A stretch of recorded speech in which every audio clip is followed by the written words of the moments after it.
We're back on the Morgan Streetman Show, and I know at some point during this segment we're going to get into one of my favorite segments. This is Your President. This is your president, folks. I mean, you wanted him. You voted for him, right? Everybody voted. 81 million people voted for him, but nobody wants to hear what he has to say now. And it's so interesting when you look at the viewership for his State of the Union. Did you see that, Pat? I mean, did you see the viewership? Way down. How really bad? Because really bad. See, I don't even follow any of that. Let's run through the recent viewership, all right? President Trump in 2017, his biggest turnout for his State of the Union, 48 million people watched. 2018, 46 million people. 2019, 46.8 million people, so almost 47. So he was hitting 48, 46, 47. Now, 2020 took a bit of a dive, got 37.2 million listening to the State of the Union. Maybe people were getting a little tired of President Trump by then. I don't know. But 37.2, that's still fairly respectable. You know what Joe Biden got last week on Wednesday? And, people should be starved to hear what this man has to say because you hardly ever hear from him. 11.6 million people. Lower than I even thought. Watch the State of the Union. I was going to say 17. I mean, it's less than a quarter watched Trump's first State of the Union.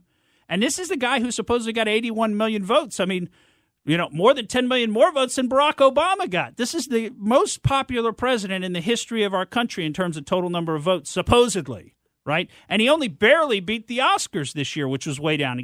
Oscars had 9.8 million viewers.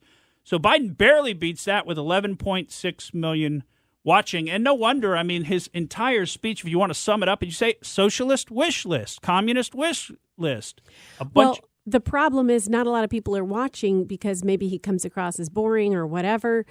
But it's bad because he's sneaking some things in there and people don't realize what's happening. That's right. Sleepy Joe's just sliding it right in there, this whole socialist wish list. I mean, he's talking about now 2 years of free community college, 2 years of preschool schooling. So they want to take your child from you for school at age 3 now. They're going to start schooling at age 3 when a child probably should be home with his parents. No, they're going to take them away. And this is a communist idea. This is a Marxist-Leninist idea. Take the children away from the family, bring them to the state. The state will educate them, brainwash them totally, and make them little wards of the state. Chinese alphabet is hard to learn. That's what they want, right? And it goes the other way on the paper. That's confusing.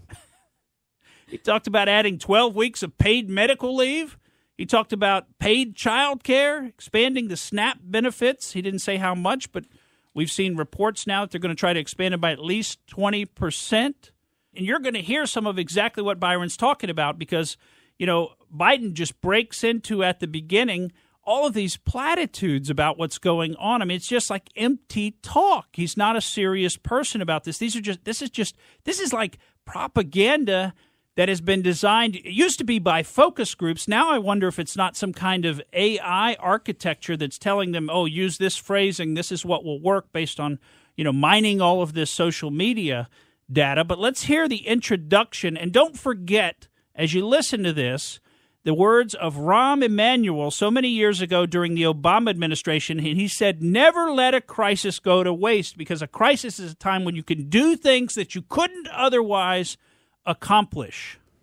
Throughout our history, presidents have come to this chamber to speak to Congress, to the nation, and to the world, to declare war, to celebrate peace, to announce new plans and possibilities.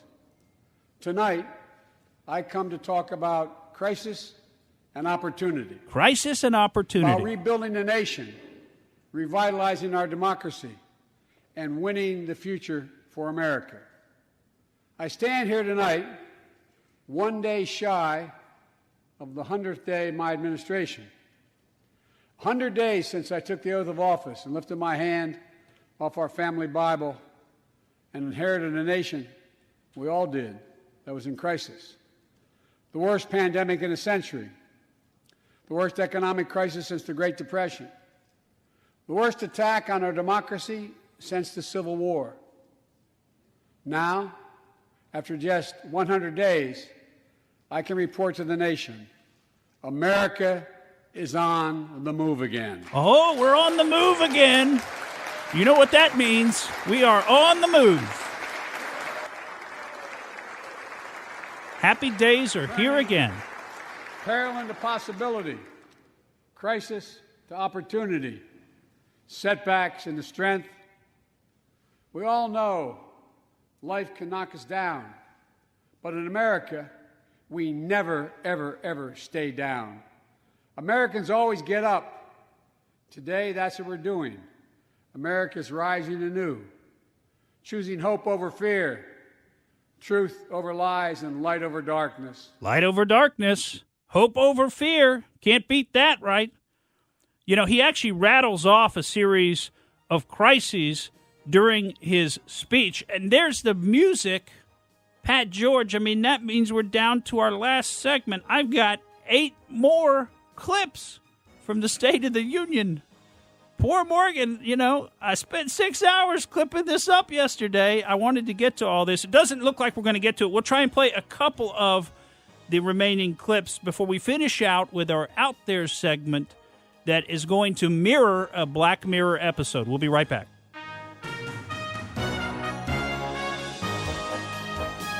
And we're back on the Morgan Streetman Show. I do want to get to this very special Out There topic today. This has piqued my interest. I've seen this story, but we still have some clips to get to from Joe Biden. Well, that's President right. Joe Biden. Before we get to Metalhead, let's talk about the other Metalhead, Joe Biden.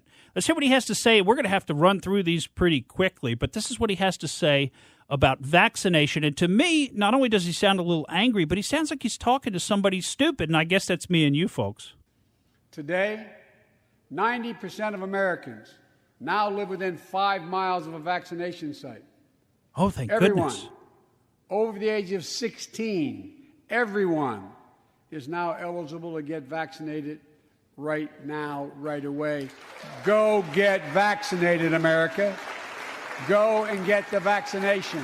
They're available. You're eligible now. I mean, I almost feel like a bad dog. He's like, go outside, go to the bathroom, go now. Stop being so stupid. Go get vaccinated.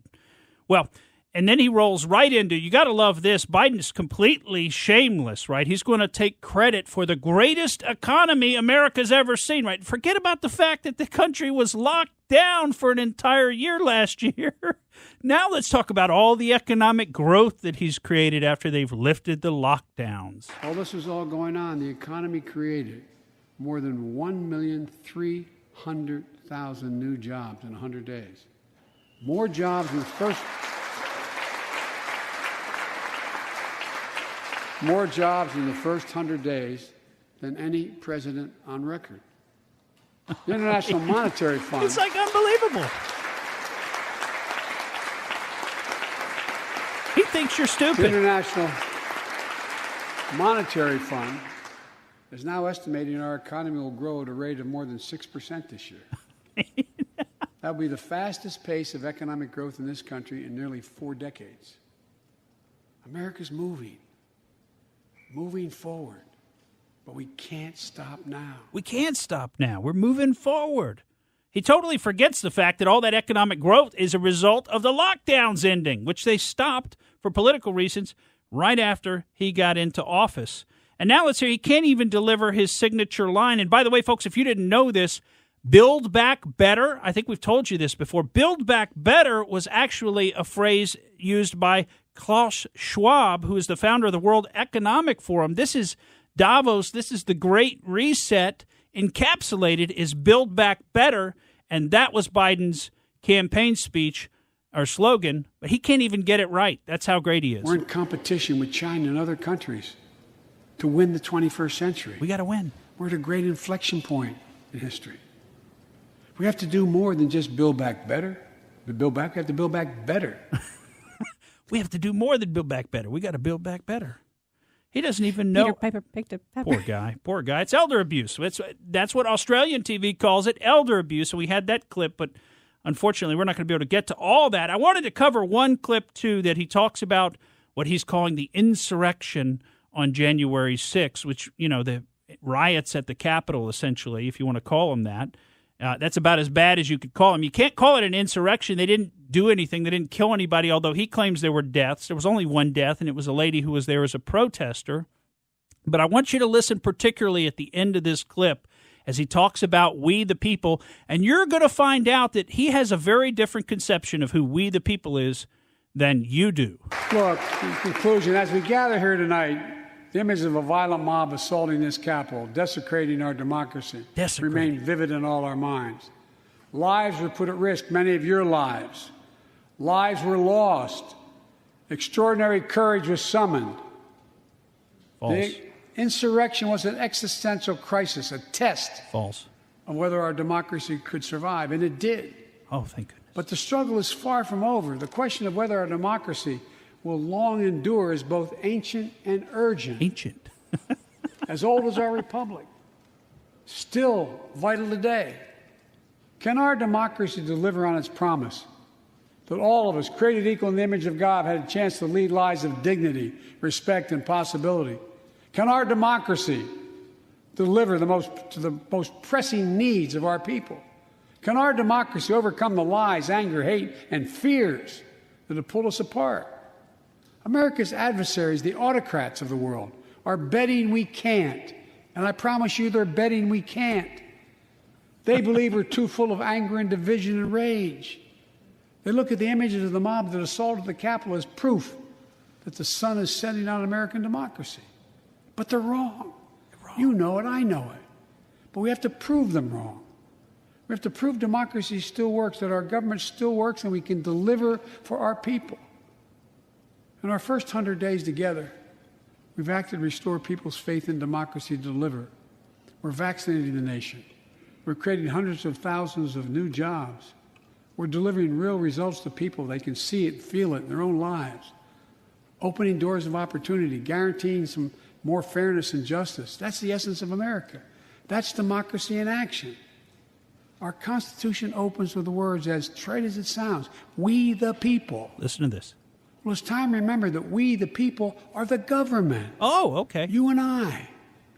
Not some force in a distant capital. Not some powerful force that we have no control over. It's us. It's we the people. So we the people is the government. You and I, the Congress sitting right here, that's we the people in his mind, at least in the Constitution. And, well, I wouldn't even say it's in his mind. It's just what's on his teleprompter that they gave him to read, right? Now, you notice how Biden, and this will finish with this because I always think this is important, Biden never says, God bless America. He doesn't say that at the end of his speeches. He says, may God protect our troops, but he does not say, God bless America. And I think that right there is a bit of a tell as to where his mindset is. Let's hear how he finishes, just like he finishes all of his big speeches. Folks, as I told every world leader I've ever met with over the years, it's never, ever, ever been a good bet to bet against America, and it still isn't. We're the United States of America. There's not a single thing, nothing beyond our capacity. We can do whatever we set our minds to if we do it together. So let's begin to get together. God bless you all, and may God protect our troops. Thank you for your patience. And I like how he ends with a really strong line, thank you for your patience. Thank you for listening to the Morgan Streetman Show.